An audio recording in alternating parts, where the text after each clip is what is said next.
The last thing I remember was getting kicked out of a beer hall with a friend of mine.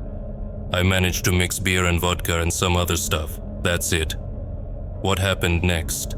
I don't remember, but here I am, in my apartment. So John's still lost and drank less than me. Otherwise, I probably woke up in some bushes. Sighing with relief, I walked slowly to the window to have a smoke. The sky was covered with black clouds. A storm was brewing outside, and I decided not to open the window.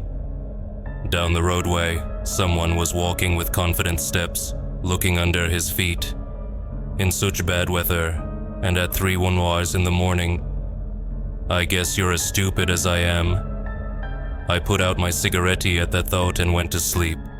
But to my regret, I couldn't sleep. Someone decided to run in the entryway and in my compartment. And then, there was a knock on the door. The hell with it. Opening the door at 3:00 in the morning is an extremely bad idea. But whoever or whatever was behind the door decided not to give up. For 5 minutes they pounded on my door. Then they ran around the entryway again. The strange thing was that no one said anything. They just ran. Otherwise I would have heard their voices. And then something frightening happens. There's laughter. Some kind of strange, distant laughter. Some man was laughing. Several men. At first, the laughter was somewhere in the entryway. It appeared for a second and disappeared. And then I heard the same thing, but only somewhere in the hallway. Shaking slightly and not quite sure what was going on, I quickly turned on the light in the room and moved away from the hallway, pressing myself against the wall just in case. For a minute or so I stood like that, and then there was silence. After another 5 minutes, I came out of the shock I'd experienced and took slow steps into the hallway. There was no one there. I checked the front door. It was closed. Checked every closet and every place to hide. All clear. No one. Is he drunk out of his mind? I thought hopefully. Because I didn't want to think of any other reason. I got drunk, maybe I did, I said over and over again, and I went back to my room and fell asleep with the light on. When I woke up the next day, I felt pretty good, but I was hungover. I couldn't forget what had happened the night before. I wasn't even going to tell anyone about it. They wouldn't understand. That night the thunderstorm came again, and everything was the same as the day before, and everything. In the distance I saw a man. He was walking down the street all alone, just like yesterday. I did not take my eyes off him. Something was wrong about him. Suddenly he stopped abruptly and looked through my windows. I almost fell down from surprise, quickly shut the windows and hurried away from the window. I didn't understand how it happened and what was going on. It's just a person, isn't it? Isn't it? In the entranceway, someone ran again. Again. I quietly decided to go to the door to see who was there. But before I reached the door, I froze. Suddenly someone started banging on the door. Loudly, strongly, frighteningly. The knocks echoed throughout the apartment. Fear enveloped me, preventing me from thinking. And so, afraid of something, I decided to pretend that no one was in the apartment and went quietly back to the window. Abruptly, the rack with my jacket rattled in the hallway. The knocking disappeared immediately. 30 seconds of complete silence, and suddenly the knocking started again, but with even more force. They already knew I was home.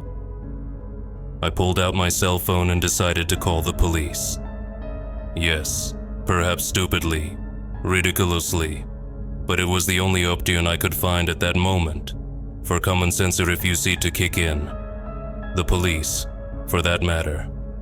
I couldn't make a call, for it turned out that the phone was turned off and refused to turn on.